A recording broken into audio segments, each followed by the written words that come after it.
Welcome to episode 43 of the Tea and Possibilities podcast. I'm Nikki and this is a podcast all about knitting, crochet and making all the things here in East London. You can find me online on Instagram at hippie_Nikki. I'm Nikki Hippie on Ravelry, and if you search for Tea and Possibilities under the groups tab on Ravelry, you will find our group right there. As always, there will be some quick links to everything I mention in the description box below. And if you want the full show notes, they are on my blog, a link to which will also be just down there. As always, I want to kick off the episode with a massive thank you to any new viewers. Thank you so much for giving the podcast a shot. I really do appreciate it. And to my returning viewers, I really appreciate you coming back every week, every couple of weeks, whenever I have an episode, and spending some time with me. So today's tea, it's another one from my T2 Adventures box. And before I go on, I actually said something completely wrong in the comments the other day. Somebody mentioned that the New York tea is really nice, and I said, yeah, I love it. And then I realised that I hadn't actually had the New York tea, I had one of the other breakfast teas. I'm not sure if it was the English or the Irish. I'll have to try and find the other one in the box to figure out which it was, because it was really nice.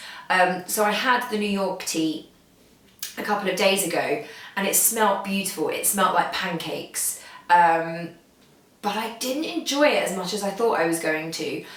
So I probably won't get a box of that. The reason I didn't enjoy it is because it was just a bit too sweet. And I have a very big sweet tooth. I love hot chocolate, I love sweet things, but I don't like my tea to be too sweet. The texture for me of tea and the heat means it's something very savoury. Savoury, the word I'm looking for? You know what I mean, not sweet. Whereas I feel like creamy drinks like hot chocolate lend themselves very well to being sweet. So yeah, I think it was just a bit too sweet, and I checked and it's actually got artificial flavouring in it, and I think that might be why it was a bit too sweet, because if it had just had the cinnamon and the honey I think it had in it, I'm going to check. Yeah, it had artificial flavouring in it, as well as cinnamon and vanilla, and I think if it just had the cinnamon and vanilla it would be beautiful, but the artificial flavouring just tipped it too far too sweet for me. Today I've got the Melbourne breakfast, and that is much nicer. The Melbourne breakfast is a black tea again, and it has natural and artificial vanilla flavouring. And I think you can taste that it's artificial vanilla.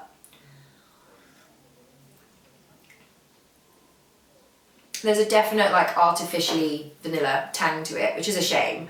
But because it's only artificial vanilla, it's not too sweet, and it's actually, smells really, really nice. It's not quite as intensely pancakey as the New York breakfast.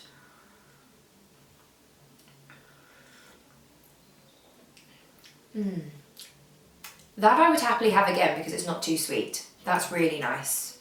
Okay, so the Melbourne wins over the New York breakfast for me. The only thing I will say is it's not a very strong black tea. I brewed it for a couple of minutes and I put a teeny tiny bit of milk in. I'm not a big fan of milky tea.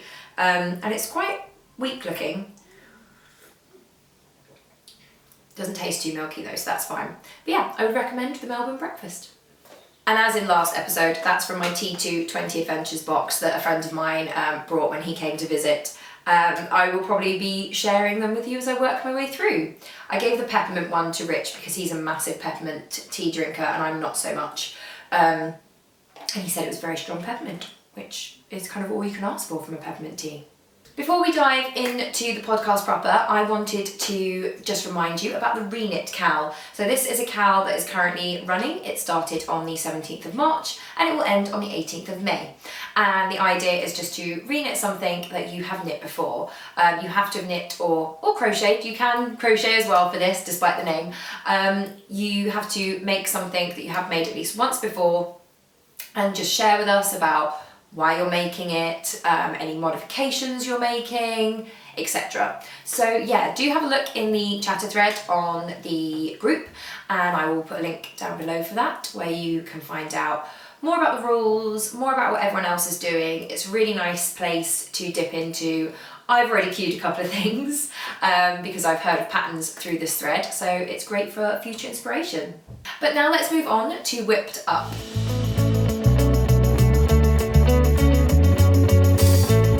I have been pretty monogamous this week. I haven't got tons to show you. It's kind of why I went bi-weekly for a little while. Is it bi-weekly? Every other week? Let's say every other week. It's kind of why I did that, because I don't have a lot of knitting time, so that way I would have more content for you.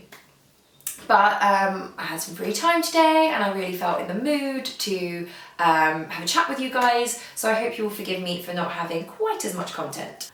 First up is something that I have listed in the show notes as a faux, and it's technically not a faux. I haven't woven in the end, as you can see. I haven't attached the pom-pom. The pom-pom needs a bit of a trim before I attach it, to be fair. And I'll probably block the hat first as well. It's a really good pom-pom though. I love a pom-pom maker, look at that. How good is that pom-pom? If I tried to do that myself on cardboard, wouldn't work. Anyway, honestly, off topic all the time. My pom-pom keeps rolling off my lap. I knit the Graham hat again as part of the Reknit Cow because the lovely Amy of Stranded podcast and Dye Works inspired me with her hat knitting for the homeless. So I decided that I also wanted to get involved because hats are a nice small project to have in your handbag, and you know, I don't need that many hats, but I really enjoy knitting them. I really enjoy doing different patterns. So I decided my first reknit project was going to be the Graham hat. This is my third one. And I've knit this in Willow and Lark Ramble. If you've seen last week's episode, you'll know that I cast it on the train to Edinburgh. Well, the beady-eyed among you, not that you have to be beady-eyed because it's pretty obvious, you will see that there are two colours in this hat.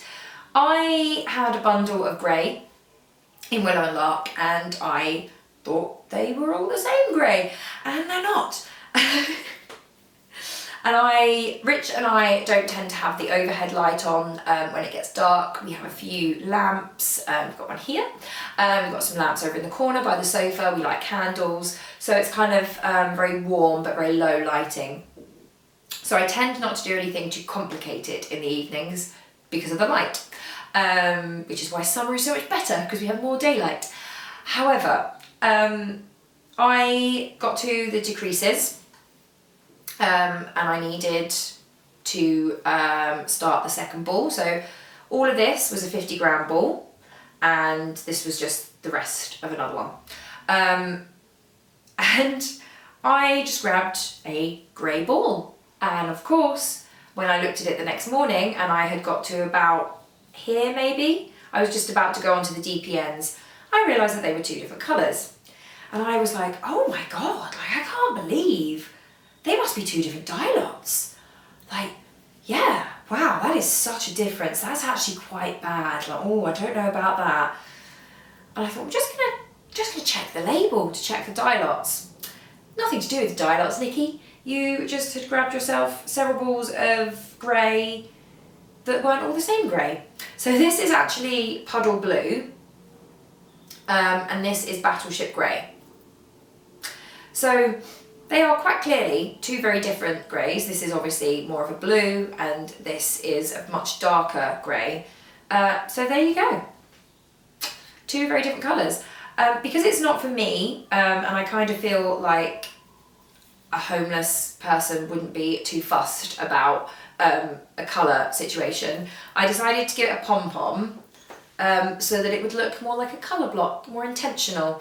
I've still got loads of the grey left. There's a ball over on our TV stand, so I might do a hat with a grey brim, and then I've got some bright pink alpaca, so I might use that grey up on the brim and do the rest of the hat in pink.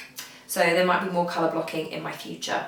So I've just got to finish off weaving the ends so I can pull that hole a bit tighter, weave in the end, block, and add a little pom-pom. But yeah, I'm quite happy with that first hat. It was really nice just to have in my handbag. So yeah, I recommend hat projects for the win. We're going to call it a faux, right? So then, of course, with my grey hat, my grey hat. I should have renamed it on my project page, shouldn't I? Genius. With my grey hat finished, I didn't have any handbag knitting, so I had to cast on a new hat. So I cast on this hat. This is also in Willow and Lark. I have a lot of Willow and Lark. I just grabbed it from work. So it's going to be mostly Willow and Lark hats for a little while. This is the woodland base, so it's tweed, and they call it tweed with a twist because it's got some alpaca in it as well as wool. I also think there's some viscose in there as well. And if you remember, I actually have a sweater quantity of the woodland in a marmalade orange, but we'll come to that. So I cast on yesterday morning. We had friends come to stay, and while they were getting ready, because we decided to go out for brunch, very fancy brunch at Hoi Polloi, I just cast on a really simple ribbed hat. It is the Smart Hat by Silja Divine, which I hope I've pronounced correctly. And I actually had about 2 inches on this, but when I got home last night, I realised that my ribbing was all over the place.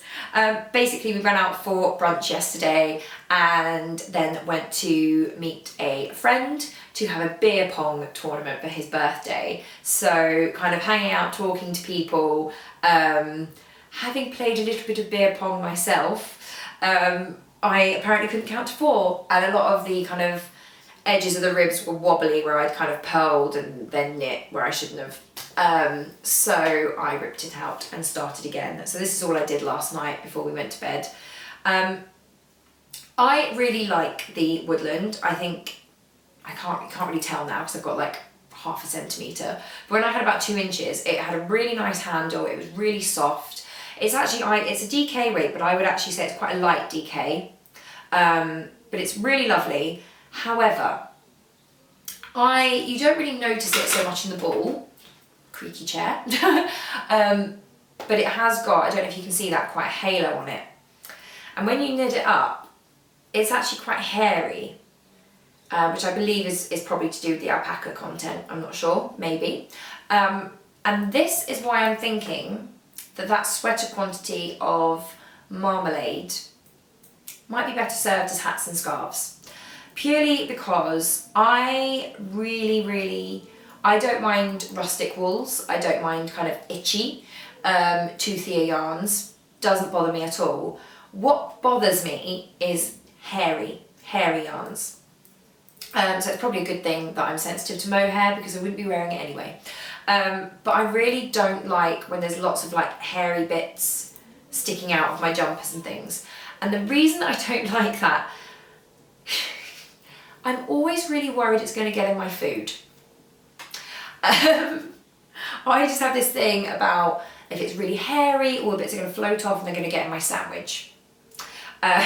So I have decided that the marmalade sweater quantity is going to be made up into some cowls, made up into some hats instead. Just grabbed the grey hat that I knit in the ramble. This is something I would be much happier with wearing because, you know, it's got that kind of usual teeny tiny halo, but actually it's just really smooth and really, yeah, it's much smoother than the woodland. So I don't know if you can see. They're obviously very, very different. And I would just be happier wearing this as a jumper or a cardigan than this. Which is probably quite good because I'm knitting my Kerrytown pullover out of Ramble as well. So there you go, my very strange preferences when it comes to halo on a yarn. And I can totally appreciate it. I love when I see people wearing beautiful jumpers. The soiree sweater is a fantastic example of that. I think it's beautiful because it's fingering weight, I believe, held with a lace weight mohair. And I've seen a few of them knit up and they are stunning. They're fuzzy and gorgeous and they just look so lovely. But I know, just, you know, putting to one side the fact that I'm quite sensitive to mohair, I just know they would irritate me because I'd be constantly like, oh God, I'm getting fluff everywhere. Fluff is going in my food. So yeah. My personal preference is just for smoother yarns. No problem whatsoever with how rustic they are, how toothy they are. I just don't want to feel like I'm covered in fluff. It's just something I really don't like. Next up is something that isn't just living tossed into my handbag, but it's actually living in my little grey girl drawstring bag. This is something that Amy gave me because, you know, I love a good drawstring bag. And it's actually full of things that I got from the lovely Amy of Stranded Dye Work, Stranded Podcast. You may remember last week when I shared this beautiful skein, and I shared it alongside a couple of other beautiful skeins. However, those other two beautiful skeins are now balls. And yes, that does mean I have cast on my colour affection. So this is my stranded affection because it is all in Stranded Dye Works. And this is my second entry for my reknit cowl. This is actually the project that inspired it. So there you go. There is my colour affection, all in Stranded Dye Works. This is naive watercolour, this kind of bluey variegated, and the grey stripes are First Frost. And honestly, the crispness of those colours against each other is just glorious.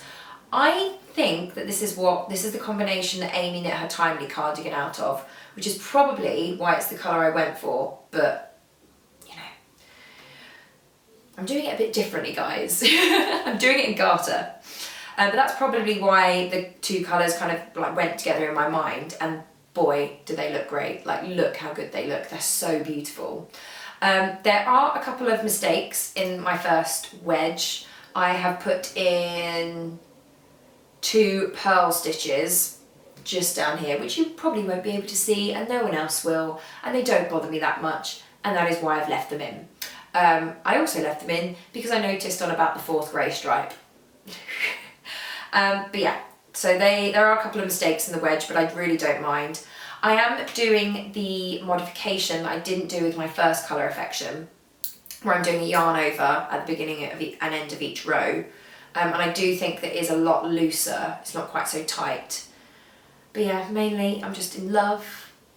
I'm just in love with these stripes, they're so beautiful. I'm just over halfway on the striping section, so I'm going to aim to get that finished as soon as possible so I can stripe in the pink, because I think that is just going to look, it's just going to look gorgeous. Imagine that pink with the blue. It's going to be perfect. And I should get this finished in the next couple of weeks, which means that if we can just get some spring-like weather, I will be able to wear this. So, ooh, that was the wrong way around. At the moment, I'm wearing my colour block shawl by Sarah Knight of Crafts from the Cutch, which I knit out of Sheepia's Stonewashed XL. I wear that constantly and it is in desperate need of a good glean. I tend to give it a good glean once I'm ready to put it away for the spring, because whenever I think to glean it, I'm wearing it. Just how it goes.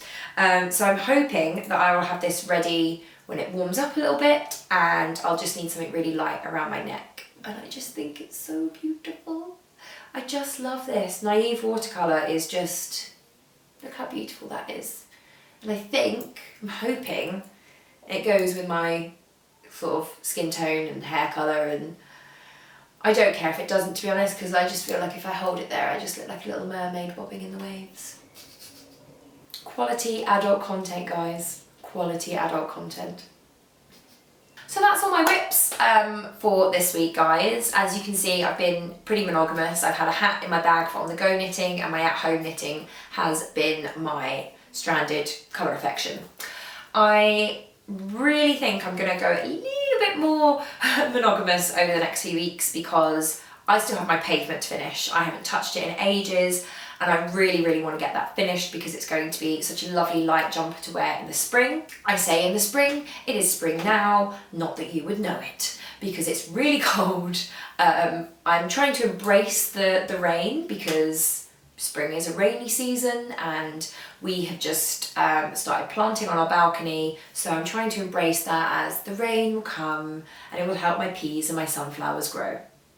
But I do want to be a little bit more monogamous just so I can get some big chunks of work done on my larger projects, because I had this mad idea that I was going to cast on a jumper every month, and so far I have 2 on the needles and 0 off the needles. So I need to get some stuff off the needles ASAP.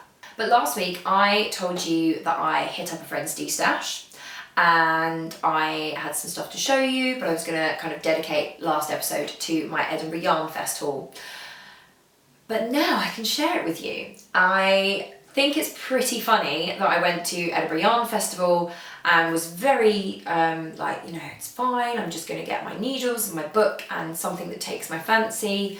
And I came back with what I called a tiny but mighty haul.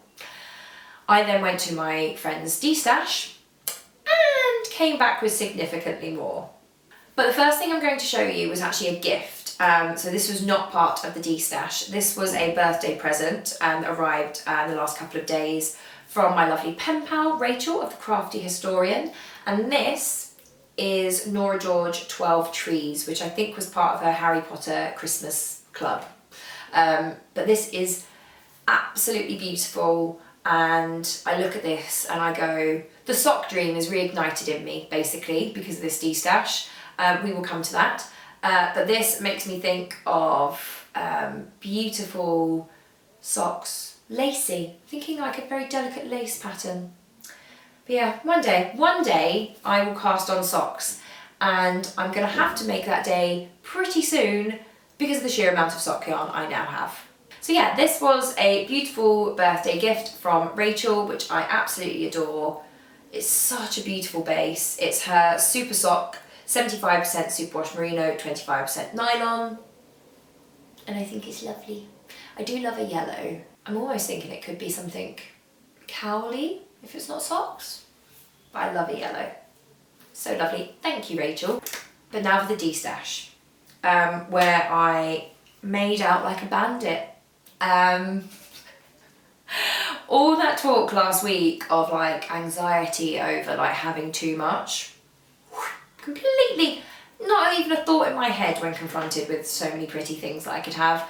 So the plan is still, I am trawling websites and kind of shops like Homebase and so on for storage solutions. So I do still intend to maintain a smaller stash. I have no intention of buying anything in the coming months, so this is going to be it for a while, so I hope you'll bear with me. First up, how could I say no? This is enough for a pair of socks. It's from Stitch Please, and I had to get it because of what she called this. Every day I'm huffling. Sorry, I had to sing it. You can't not sing it. And this is amazing. Look at this. I have to learn to knit socks. Okay, next episode I'm going to cast on a sock. I've said it, and now I have to stick to it. But this is gorgeous. This is also superwash merino, 25% nylon. So there you go, Stitch Please, which is a fantastic name for a yarn shop, by the way. I absolutely love this. Next up is another Nora George. This is, judging by the label, earlier Nora George, and this is Merfolk. And this was one of the first ones I picked up because these are my colours. There's this green, this shot of violet, this tealy blue. Those are my colours. Those are absolutely my colours, and I love them. I love wearing them, and I think this is absolutely beautiful. And I love it, and this was the one I immediately gravitated towards and was like, I have to have this one, it's too beautiful. But yeah, Merfolk, which all goes along with my idea of me just being a mermaid bobbing about in the waves. If only. Next up, you'll sense a theme. You'll sense a theme with what I've chosen. So this is from Yarn Cafe Creations. It's her Toadstool colourway, and again, it's in 75% superwash merino, 25% nylon. And I think this is quite funny because I was talking about toadstools so much last week. So when I gravitated towards this and saw the name, I knew it had to come home with me. Again, greens, purples, what's not to love? This is the last Nora George that I picked up. This is Garden Gnome, and I think, yeah, this was a Mrs. Wheezy's Knit Club. And this is gorgeous. Again, it's a green. Pretty much everything is a variation of green, blue or purple because them's my colours, guys, them's my colours. But again, love this. There's a nice little shot of blue just in there. There's some yellows I do love a yellow. Absolutely gorgeous. I feel like I've got some vintage Nora George now, as well as some new Nora George. So I'm very, very happy with my little Nora George collection. Next up is a Countess Ablaze skein, and I have never had any Countess Ablaze yarn. This is my very first skein, and this is Hey Girl, Hey Boy on her Lady Persephone sock yarn, and it is beautiful. I think the Countess is an absolutely incredible person. I love her kind of very much no-nonsense attitude. I really liked her new stuff. I think she brought out 2 colourways inspired by a kind of unpleasant interaction she'd had with a local business who were a bit derogatory about knitters. And I was going to buy some, but I do that thing of, well, if I don't have, you know, anything in mind for it, I'm not going to buy it. But when I saw this in the D-stash, I knew I had to have it. But yeah, this is just so stunning. Look at that kind of ultraviolet with that shot of blue. Ugh. I have said all of these need to be beautiful, beautiful additions to a sock drawer, which I desperately need to start. But this kind of makes me feel like Stephen West. This needs to be paired, I think, with a neutral, maybe a grey and something else, and become an amazing Stephen West shawl. I keep saying I want to cast on a Stephen West, so maybe. This one is Elm Tree Yarns, and this actually wasn't a company that I'd heard of before. I'm very glad to hear of it now, because this is stunning, and it's called Newt, which makes total sense because this is so like Newt Scamander. You've got that beautiful teal of his coat. I love his coat. I really want to buy his coat. I think that would make me really happy. So keep an eye out. Let me know if you see a Newt Scamander coat. I'm all over it. Tangent. And it's got like this pop of mustard because he's a Hufflepuff, and it's just so soft. It's absolutely beautiful. It doesn't say what the fibre content is, but it's really lovely and squishy and soft. Just lovely. So yeah, Newt Scamander. The newtiest yarn I ever saw. We're getting to the end, guys, I promise. This is Stress Knits in their Sparkle Sock. And this is not my usual colours. This is much more yellow. Kind of reminds me a little bit of the base on the Nora George, but this is got more of a plum and more teals in it than the Nora George, and more orange. And I just thought that was stunning. Look how, I keep saying stunning, but they all are. They're all beautiful. Just take it as like, you know, baseline, they're gonna be stunning. So yeah, this is not usually my jam. It's very beautiful, but it's not usually something I would pick up. I just tend towards more jewel tones, kind of like an emerald green, of ultraviolet, teal kind of area. I like a good red too, but I tend not to go for the more pastel-y colours. I think because I'm quite pale and I'm blonde, so I tend to think they don't suit me as much. However, I think, was it my last visit to Loop where I almost bought a sweater quantity of an oystery kind of mauvey grey.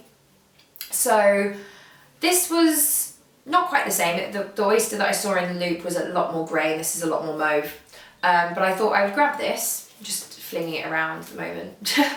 But I thought I would grab it and kind of play with it, see how I feel about it. Potentially open up my palette a little bit more, because it is beautiful, it's just not in my comfort zone. Whereas this, which is my last skein, you'll be happy to hear, this is Trey Liz, and this is it called Psych? Or is that the name of the base? I'm not sure. Either way, this is much more my speed. This is a much brighter tone. This is what I kind of mean by jewel brights, and I love that. This is singles, and the only time I've worked with singles is in my blanket, so this is definitely not going to be socks. I am considering knitting this up into a really nice loose cowl, so I'm going to have a look for some nice patterns. I think something lacy and delicate would be really, really lovely, and then I can have it nice and near my face, and you know, it could be good for like maybe cooler summer evenings if I do something that's quite long and can loop around. Although I've only got 400 metres. I'd have to do quite a slim loop around cowl. Anyway, that is definitely not going to be socks. and I'm excited to have a go with my very first singles. So yeah, everything I grabbed in the D stash was very much, it was always in my colour comfort zone with the exception of the Adelaide Cottage, but it was very much about, oh, okay, these are fibre artists, these are dyers that I've never tried before. I have tried Nora George, for example, in a little square and a stripe in my granny blanket and in my Cozy Memories, but I've never used a whole skein for a big project. And I really, really enjoy finding new fibre artists. That's kind of one of the big pleasures of being a knitter. So that was kind of very much my thing of like, I'm going to go for ones that I've never tried before. And then of course you'll have noticed a very definite colour theme. I really, really want to cast all of these on as soon as possible. And apart from like the Traileys and the Countess Ablaze, the Traileys I feel very definitely is not going to be socks, and the Countess Ablaze I feel shouldn't be because it just screams Stephen West at me. However, all of the rest would make absolutely beautiful socks, and I am so envious of people with beautiful sock drawers, and I tap on the box of socks Cal hashtag, and it's just full of gorgeous, gorgeous things, and I just need to get on it, and I need to figure out what is wrong with socks. Why don't I knit socks? And I need to figure that out and get all these beauties cast on, because that is the quickest and easiest way of playing with the yarn, seeing how the colours work, and just making something really, really beautiful for me. And I love a good pair of socks. I get socks every Christmas and birthday because I love socks. I really like fun, jazzy socks. I'm currently wearing socks with Christmas puddings on because why not? My favourite pair actually have fluffy ducks on, so I love a good sock. Yeah, so it's time. It's time, guys. I really need to work on my sock mojo. But that's it for Whipped Up.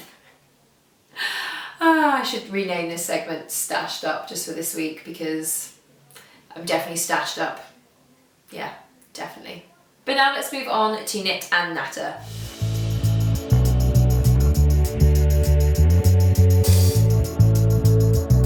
It's going to be a fairly short Knit and Natter this week. I just wanted to share with you about a project that I am about to embark on.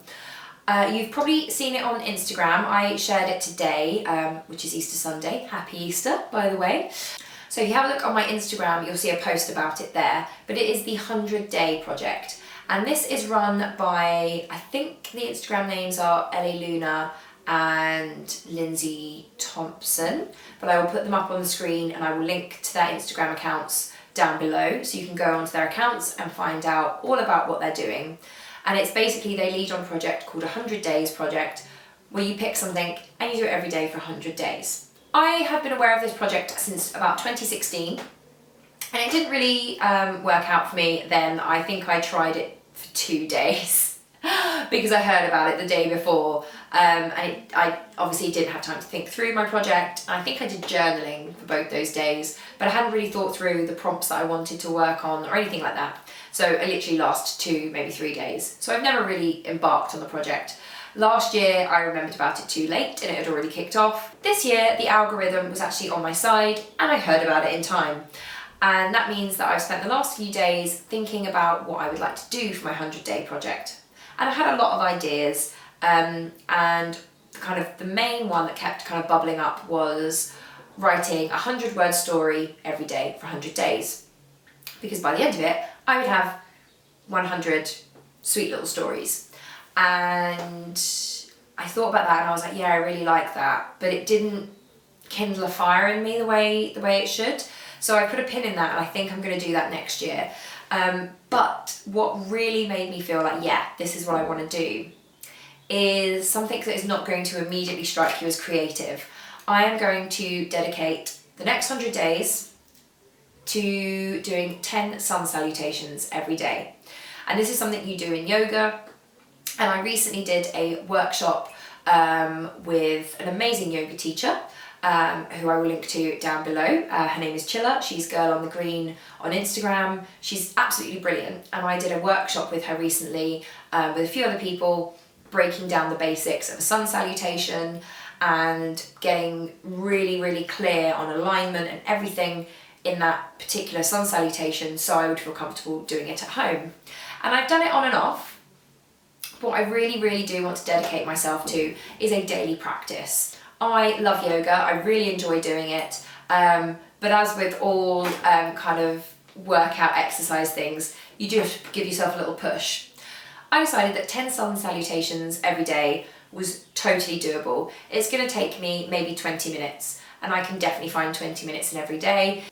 If I've got a bit more time, I can do a longer class. There's plenty on YouTube. My gym does offer yoga. I've got some DVDs as well, but the basic bare minimum is 10. This is not an immediately creative project. I've kind of checked out what some other people are doing, and lots of other people are doing kind of fibre art, calligraphy, drawing, illustration, all that kind of traditional creative stuff, what you immediately think of when you think about creative.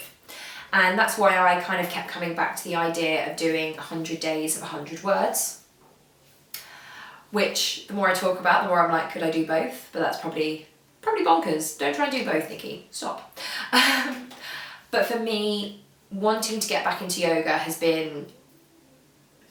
it's just been something I've been wanting to do for a while. You may remember I talked about it last summer, and I started reading Nana Slay by Candice of Yoga by Candice, who's one of my favourite YouTube channels for a variety of yoga. So you can do like short 10-minute classes with her on YouTube or up to an hour.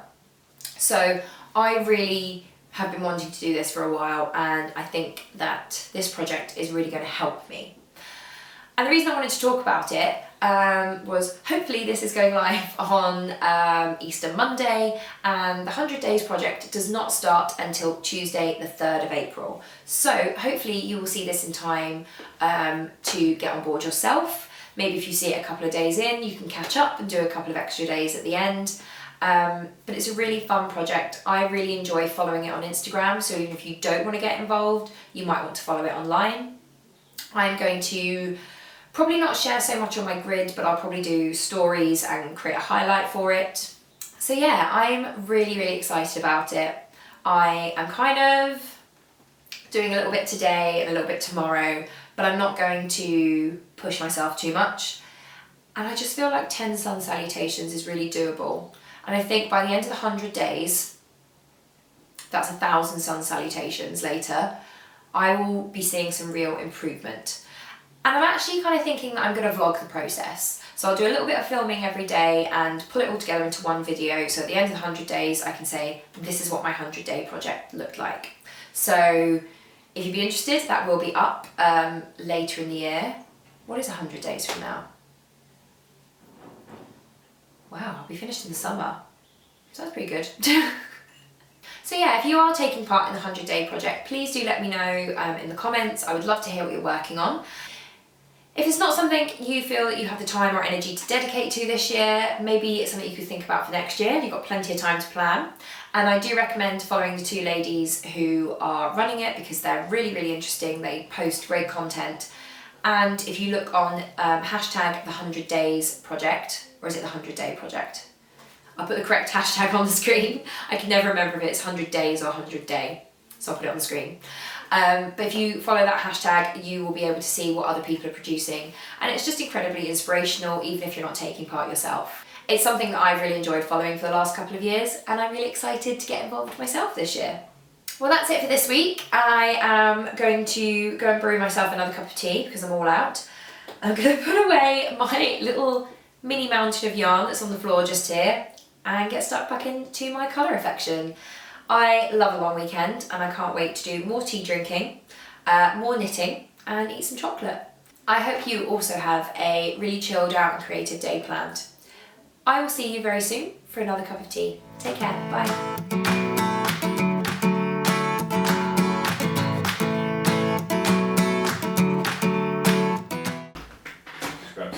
Yeah. Was it open now?